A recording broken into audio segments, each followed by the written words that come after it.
Le premier répondant, c'est d'abord les mains. Le premier répondant, C'est d'abord les mains. on dit le premier répondant, C'est d'abord les mains. le premier répondant, C'est d'abord les mains. on dit le premier répondant, C'est d'abord les mains. le premier répondant, D'abord les mains. Sarre Dibé. Et voilà. JS Media, just for you. Le projet Urban Art for Climate, c'est un projet qui interpelle les jeunes à s'impliquer dans la lutte contre les changements climatiques. Les jeunes de 15 à 22 ans, scolarisés ou non scolarisés. Je suis très content parce que je vois les jeunes frères et sœurs qui sont arrivés tout fraîchement de Kribi hier soir. En fait, là, vous avez beaucoup de chance. Parce que je dis ça parce que il y a de cela quelques années, c'était impossible, carrément impossible d'imaginer de tels projets. Mais il y a eu des gens qui ont travaillé. Vous travaillez avec quelqu'un d'exceptionnel comme Fadif. En ce qui concerne Kribi, ça n'a pas été facile pour moi, le point focal, parce que c'est une ville que je découvrais. Il fallait d'abord arriver quelques semaines avant pour faire des repérages. Bon, une fois cela fait, j'ai formé mon équipe. Alors nous sommes partis dans des lycées, collèges et sur le terrain, mettre des affiches, des banderoles. Grosso modo, il y a eu beaucoup de jeunes qui se sont inscrits. Alors, ils devaient envoyer une petite vidéo ou bien un audio en compte ou le slam ou le stand-up. Il y avait aussi quelques rappeurs, on ne pouvait pas les laisser de côté, qui ont aussi fait la même chose. Après cela, on a compilé et il fallait retenir les 30 meilleurs. Voilà. Une fois que cela a été fait, les 30 devaient cravacher très dur pour travailler et rester parmi les 6 à la fin. Il faut préciser, dans les 30, il fallait 18 filles et 12 garçons. Et dans les 6, juste 2 garçons et 4 filles. Quand j'annonçais cela, c'était toujours un peu difficile pour eux mentalement, moralement et tout. Le projet que je veux présenter au public de Yaoundé, c'est un chant que j'ai composé qui parle de la surpêche et la pollution de nos mers et océans. C'est un chant bolé. Et le titre de la chanson, c'est Mboueli. Donc, message qui signifie message en français. Gouranga, Mboueli Bota. Gouranga, Mboueli Bota. Aïe. Gouranga, Mboueli Bota. Gouranga, Mboueli Bota. Écoutez, écoutez le message de nos ancêtres. C'est ce qu'il faut pour un avenir plus clair. Le changement, dites-moi que vous voulez pas. Moi, je suis fatigué, pardon, il faut qu'on arrête ça. Gouranga, Gouranga, Dianga Lolo, Botavo Bivim Boueli, Doiginadol. Stop à la pollution et à la disparition. Ouvrez bien vos oreilles, la reine a une solution. Aïe, Gouranga, Boueli Bota. Ce qui m'a motivé à fabriquer la pirogue, tout simplement, parce qu'il y a des pêcheurs aujourd'hui qui pratiquent la pêche sous-marine. Et pourtant, il y a les moyens faciles qui peuvent nous permettre de conduire à cette pêche. Depuis le mois de, je peux me tromper, hein, de janvier, il est avec vous, il vous encadre. Et aujourd'hui, nous sommes à presque 1 an, donc en décembre. Et c'est le clou vraiment de l'activité que vous avez eue depuis à Kribi. Quand je dis le clou, c'est qu'aujourd'hui, vous allez nous présenter et nous faire valoir vraiment tout ce que vous avez eu à acquérir via un de vos formateurs et d'autres formateurs qui sont restés à Kribi. Ce qui m'amène ici aujourd'hui, c'est parce que j'ai entendu parler du projet et tout ce qui concerne l'environnement me frappe à cœur, me touche à cœur. Raison pour laquelle j'ai été tout de suite intéressé. Le choix au niveau des encadrants a été très méticuleux. Parce que moi, ne connaissant pas la ville, je me suis appuyé sur des personnes qui connaissent bien le milieu, sur des personnes qui avaient déjà des renseignements. Je vais citer par exemple un chanteur là-bas, Franck Kijina, qui est de la localité. Il y a plusieurs villes au Cameroun, mais il fallait prendre 4 villes parce que côté budget, il fallait décider les 4 villes qui étaient plus intéressantes pour nous dans le projet. Il fallait regarder aussi où les jeunes sont actifs dans l'art. Cela a été un devoir obligatoire que nous devrions faire pour présenter. il faut encourager la jeune féminine parce que très peu de femmes s'engagent généralement dans le management de projet. Très peu de femmes s'engagent dans la lutte de la préservation de l'environnement. C'est pour encourager la jeune fille, au-delà de la lutte de la préservation de l'environnement, à prendre plus d'initiatives. Et si Kribi est dedans, c'est parce qu'on avait déjà eu à travailler à Kribi. On a eu l'engouement des jeunes. On a vu aussi Maroua. Maroua était la première ville. Nous sommes allés à Maroua et les jeunes ont travaillé aussi là-bas. Ils ont fait la résidence et ils sont venus. Ils ont fait un spectacle de restitution à Gaoundéré, à Bertois et à Maroua aussi. La même vision que vos parents d'aujourd'hui ont pour vous demain, c'est la même vision que nos parents ont eu pour nous, mais ça ne s'est pas forcément réalisé, ça n'a pas forcément été ça. Donc du coup, il faudrait au moins avoir plusieurs, on peut dire comment, plusieurs compétences. Donc ça veut dire que si, par exemple, aujourd'hui, vous êtes apte à faire par exemple une pirogue, et que vous avez des aptitudes à la confection de filets, ça peut vous servir demain. Parce que comme je disais tantôt, ces métiers sont les métiers qui permettent de préserver notre environnement. Parce qu'on s'est rendu compte que tout ce que vous utilisez là, on peut recycler ça. C'est-à-dire que par exemple, si on prend l'arbre là, on fait la pirogue avec, à un moment donné, il faut juste reboiser l'arbre en question. Et vous en ferez autant de pirogues. Justement, nous avons ce problème. Au point qu'aujourd'hui, on en fabrique des pirogues qui mettent plus pratiquement un an. Parce que nous fabriquons maintenant des pirogues avec n'importe quel bois comme nous sommes obligés de trouver. Parce que la vraie essence même là, les forestiers l'ont fini en brousse.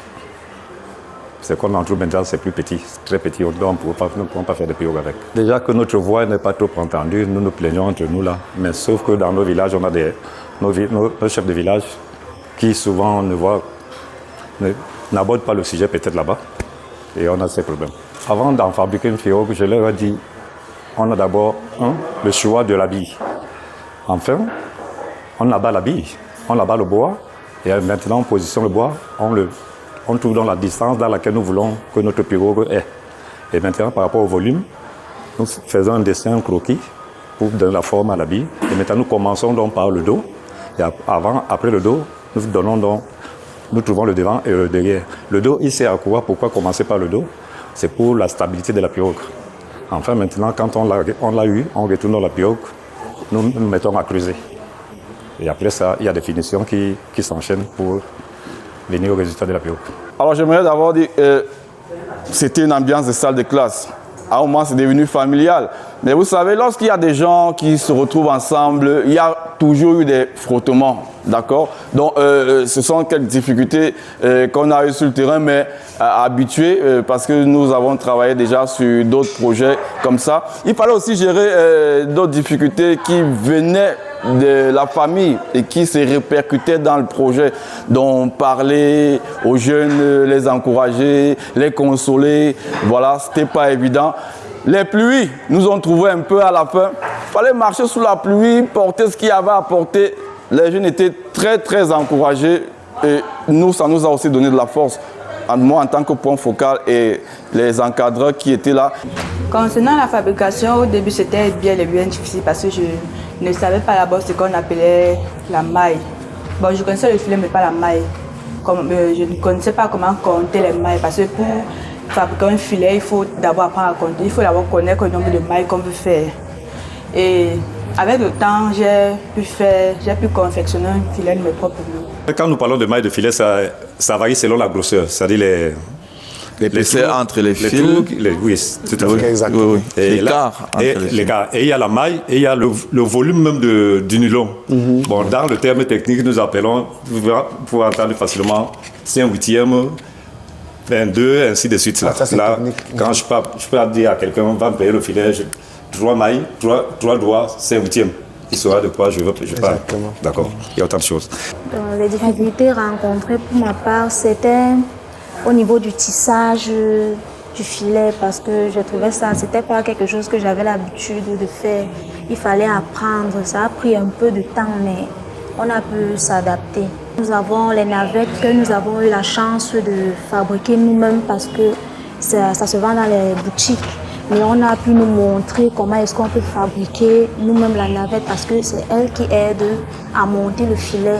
C'est un outil essentiel pour le filet. Et nous avons aussi appris, il y avait le téléphone que nous avons utilisé pour mesurer la largeur des mailles. Et nous avons su qu'en dehors du téléphone, il y a d'autres outils qu'on peut utiliser. Ça dépend de la grosseur qu'on veut en fait. J'ai retenu que travailler d'abord en groupe, c'est comme former une famille. Parce que la famille, ce n'est pas d'abord d'avoir le même sens, c'est d'être dans un groupe avec qui vous comprenez.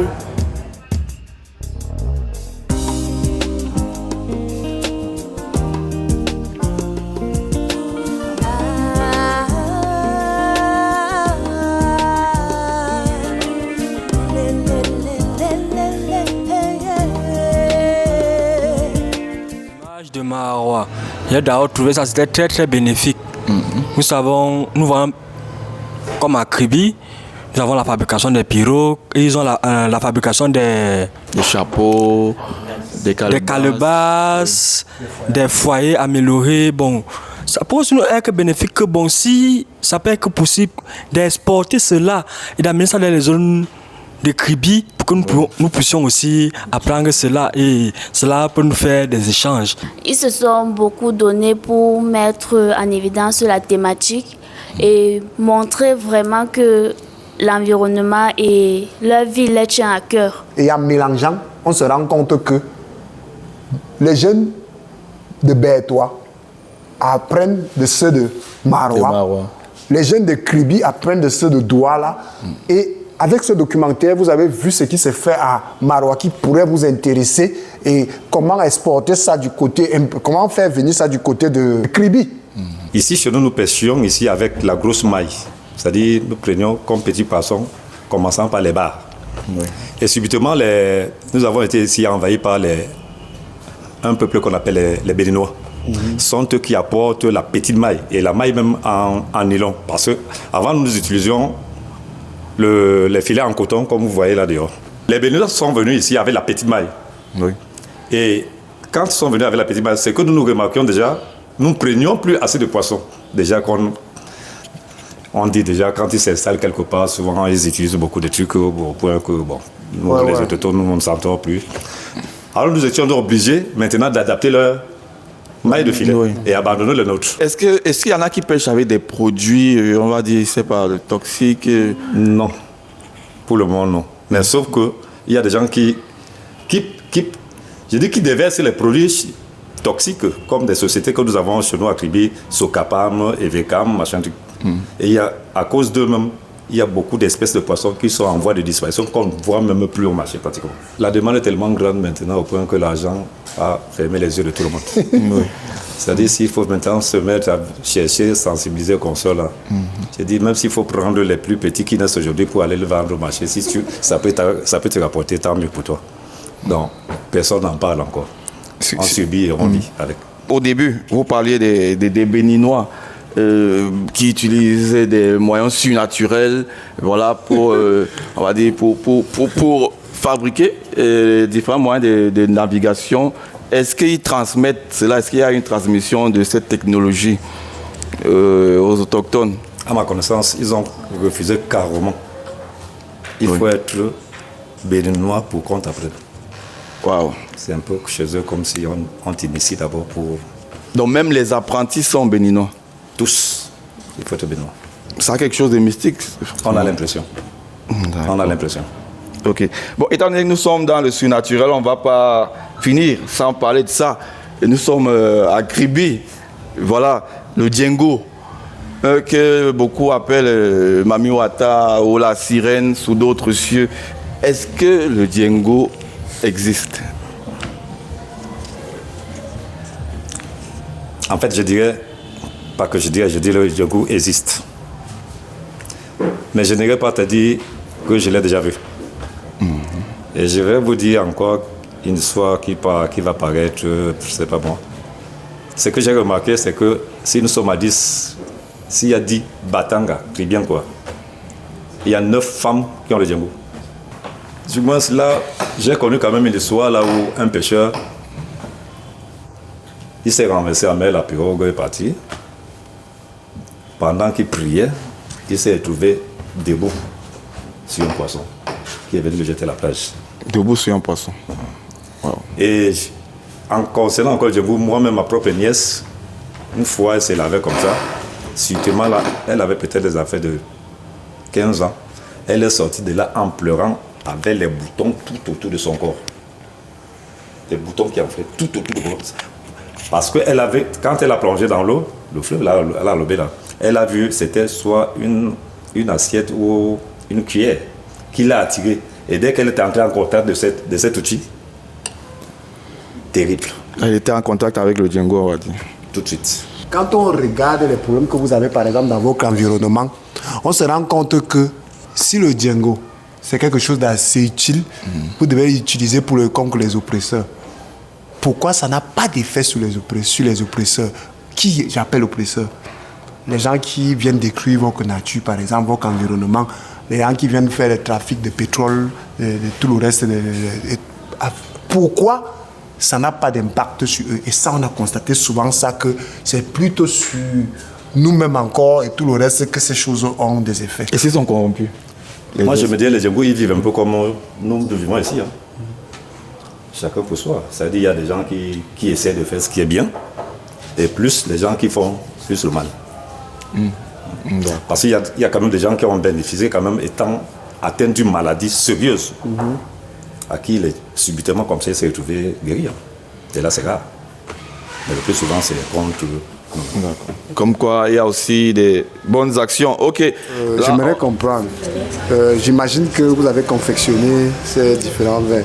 C'est quoi la spécificité de chaque verre ici? Je ne sais pas, je vois au total 11 verres, si je ne me trompe pas.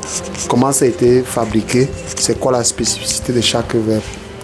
D'abord, bonsoir. La spécificité de chaque verre ici est que chacun de nous, les 6, a sa marque personnelle parce que chacun a fabriqué ce verre. Chaque personne a fabriqué son verre. En fait, chaque personne a fabriqué 2 verres. Bon, sur la fabrication de ceci, si vous le remarquez bien, c'est la noix de coco. Pour la fabriquer, tout simplement, nous avons eu besoin de plusieurs types de matériel. Comme par exemple, la noix de coco, premièrement, la suie, de la colle, du papier zéro ou encore papier à ponce, et d'un couteau, et des pinceaux, et du vernis. On a tout d'abord commencé par découper la noix de coco avec de la scie. On a fini de nettoyer à l'intérieur pour enlever la partie consommable. Parce que ce qui nous intéressait, c'était la coquille même de la noix de coco. On l'a nettoyée, on l'a poncée, de sorte à ce qu'elle donne une autre couleur différente que quand on l'a épluchée, avant de mettre le vernis. Ensuite, maintenant, nous l'avons verni et c'est comme ça qu'on a obtenu cette qualité de verre. Nous avons notre belle pirogue et les pagaies. Bon, pour la fabrication de cette pirogue, il a fallu qu'on ait le choix du sidon, le choix de l'arbre, selon la dimension que nous pourrons puis en fabriquer. Donc, et avoir une forme. Ça dépend. Pour ceux qui ont les moyens, lorsque vous partez en forêt, vous pouvez tronçonner l'arbre ou bien utiliser la hache, donc, et avoir une forme.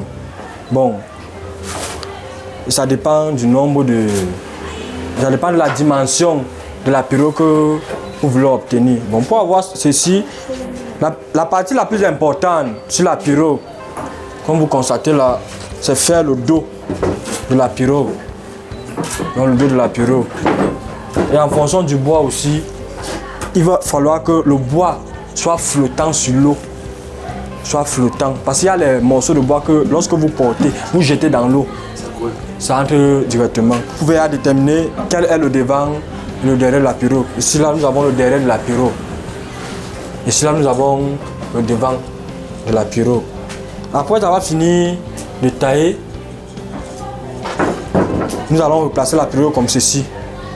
Nous allons commencer avec le creusage. Et la pirogue se fait en fonction des arbres. Comme nous avons ceci, comme on appelle ça en batanga, le diengue. Pour avoir ce filet, nous avons eu besoin des outils tels que la navette, un petit téléphone Itel, une petite batterie et 4 bobines de fil. 4 bobines de fil en coton numéro 90. Pour fabriquer cette navette, on a eu besoin d'un couteau et d'un stylo pour tracer. La navette, quant à elle, elle sert à enfiler le filet. Le fil. Pardon. La batterie, quant à elle, elle permet de mesurer la dimension des mailles. Nous avons eu besoin du fil à base de coton numéro 90 et nous avons compté le nombre de mailles en fait. Au niveau de la longueur, c'est 24 mailles et au niveau de la largeur, c'est 12 mailles. Pour fabriquer ce filet, nous avons attaché ce fil, si je peux l'appeler comme ça, sur un poteau. Après avoir fait cela, après avoir enfilé le filet, parce qu'on enfile d'abord le fil sur la navette avant de tisser le filet. Après cela, nous avons commencé à enfiler le filet. Donc le fil, nous avons attaché ça sur l'autre fil rouge ici. Ensuite, nous avons commencé par tisser le filet comme nos encadreurs nous ont appris. Et je laisse la parole à Caroline. Bon, pour confectionner cela, on est parti d'ici parce qu'on a pris 5 mailles par longueur. Donc, comme elle a si bien dit, c'est plutôt 25 mailles et 12 mailles de l'autre côté. Et nous pouvons aussi fabriquer ceci pour les filets de gaule, voilà. les filets de pêche, le hamac, comme vous le voyez si bien. La plupart trouvent la mort au lieu de la guérison. Il vaut mieux se faire soigner à la maison, aux écorces. Certains médicaments sont devenus des poisons. Les infirmiers n'ont plus de passion pour leur métier. Ça fait pitié. D'autres ne savent ni désinfecter une plaie, ni mettre une perfusion. Dans leur esprit, tout n'est que trouble, tout n'est que confusion. Ils piquent dans la chair au lieu de la veine. Ils n'ont aucune lucidité car ils ont trop bu la veille. Leur formation est creuse, frauduleuse et douteuse comme les élections. C'est pathétique. Si tu as une fracture au crâne, on t'envoie chez un psychologue car c'est lui le spécialiste des problèmes de la tête. Avant, j'étais de ceux qui attendaient beaucoup pour donner, de ceux qui patientaient le moment propice pour sauter, de ceux qui pouvaient s'imaginer des choses dans la tête, se construire un château et ne rien poser comme brique sur le sol. Oui, j'étais de ceux-là, de ceux qui comptent les pas et se rétractent, de ceux qui ont peur quand les autres les contactent, de ceux qui retardent le pas parce qu'ils ont peur d'avoir peur. Oui, j'étais de ceux-là, de ceux qui rient pour ne pas pleurer, de ceux qui ont peur de pardonner, de ceux qui pensent que la chance ne sourit qu'aux autres. Mais aujourd'hui, que quelqu'un dise aujourd'hui, aujourd'hui, je suis de ceux qui donnent sans compter, sans peur d'en manquer, parce que le réservoir de celui qui donne ne tarit jamais. Je suis de ceux qui se relèvent malgré les difficultés, parce qu'en Christ, je puise une force inépuisable. Vas-y là-bas voir dans les forêts de chez nous, c'est ce que me hurlent les arbres. Mais l'humain est devenu sourd, c'est sans gêne qu'il continue d'en abattre. J'ai dans ses gènes un connard qui dispute avec lui son oxygène, sans fléchir ni réfléchir, sans gêne, il faut l'oxyre. Jeune. Mais dis-moi, tonton, quand tu abats les arbres, où iras-tu te réfugier quand le soleil sera au zénith? Notre planète a la peau sèche, les yeux secs, et toi t'allumes la mèche à cette dynamite. Et les petits frères, ils t'imitent, toi l'ermite du mythe, le mythique exemple. À vrai dire, j'entendais plus d'un homme de ta trempe. Car vois-tu, tonton, le ciel pleure des larmes acides, et le cycle de l'eau est en panne, les cours d'eau deviennent arides, pendant que les savanes s'enflamment. Puis là-haut, les glaciers fondent et le niveau de la mer, lui, augmente. Et pas que d'eau, en croisière à bord de ce paquebot, le paysage était pas que beau. Un conflit foncier entre les poissons et les poisons plastiques. C'est triste comme les écosystèmes se perdent de manière drastique.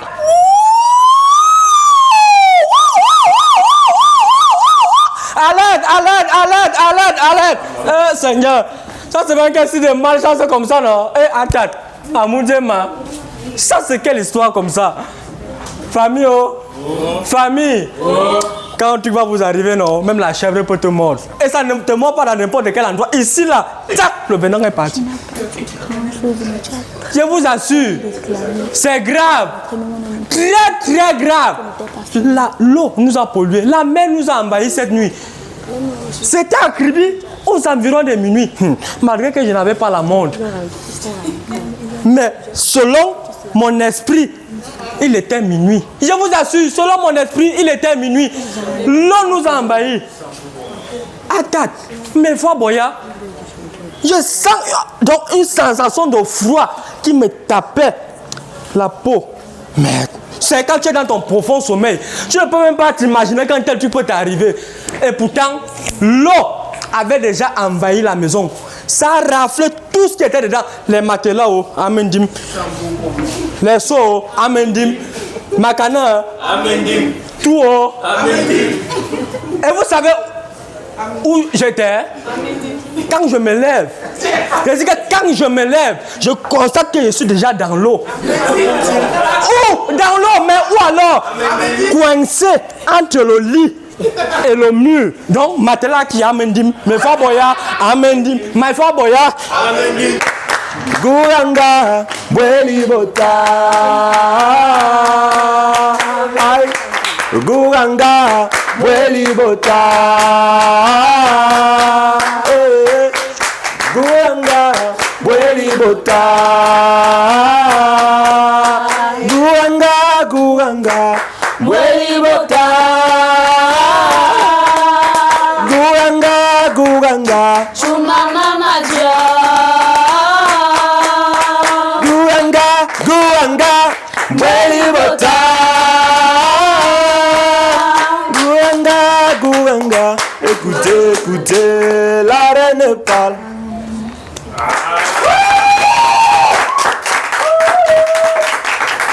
Merci, là c'est le spectacle Mbweli. Mbweli qui veut dire le message qui vient des eaux, le message qui vient des militants de la préservation de l'environnement qui sont là. Oui, la voix des artistes est entendue parce qu'ils sont d'abord tous artistes et tous militants des droits et de la préservation, je vais dire, de l'environnement. Ils sont slameurs, ils sont chanteurs, ils sont stand-uppers, au départ aussi des conteurs et des rappeurs qui aujourd'hui passent le message avec tous les outils nécessaires qu'ils ont reçus. C'est, on va dire, c'est la voix qui vient de l'art, qui vient apporter sa pierre à l'édifice, à la préservation de l'environnement. Oui, la voix des artistes est entendue.